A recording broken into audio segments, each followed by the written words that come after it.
One night, Bobby was telling one of his famous ghost stories.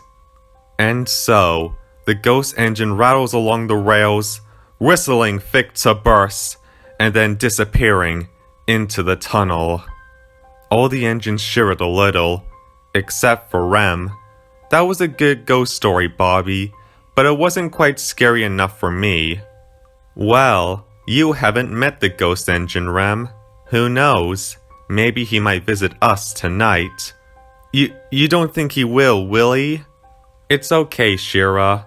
It's only a fake story. It's a ghost story. It could be true or false. Hello, everyone. It was Sam. He had just finished delivering a carton of apples to a nearby town. You guys don't mind if I stay here for tonight, do ya? Oh no, not at all. Bobby was just telling us one of his famous ghost stories. A ghost story? Oh yes. Would you like to hear one, Sam?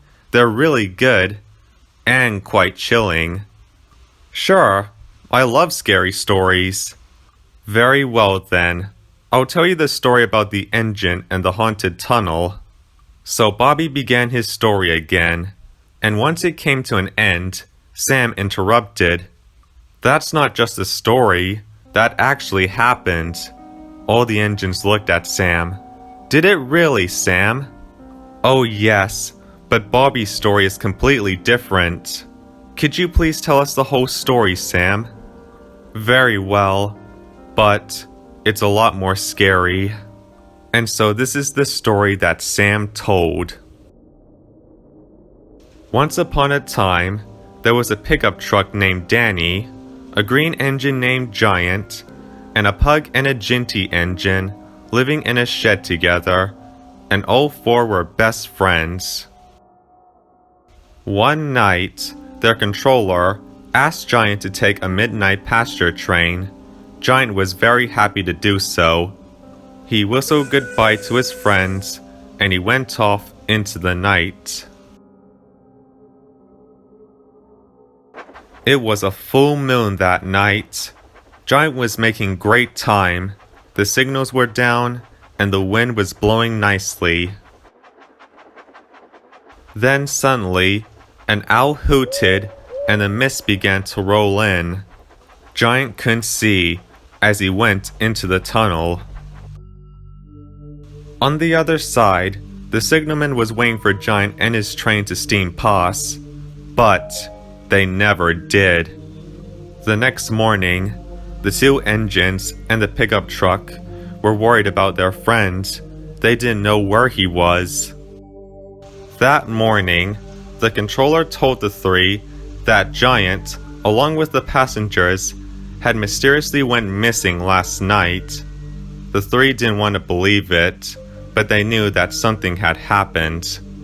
Their controller also said that they were last seen going into a tunnel, which was called Vanishing Tunnel. The two engines were really confused. They had gone into that tunnel over 100 times and never had once actually vanished.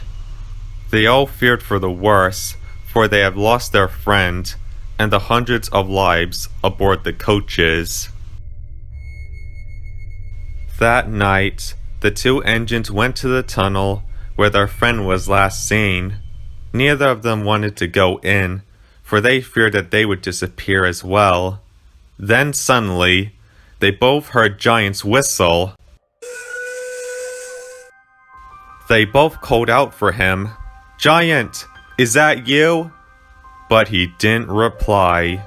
Terrified as they were, the two engines rushed away from the tunnel, never to go near it at nighttime ever again. To this day, no one exactly knows what had happened to Giant along with his passengers. Did the tunnel actually make them disappear from the world, and that's why it was called Vanishing Tunnel? No one exactly knows, and I guess no one will ever will.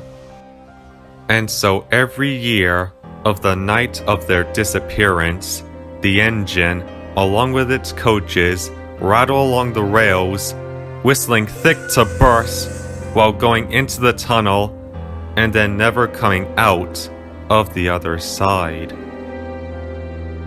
The engines were terrified, especially Rem and Bobby.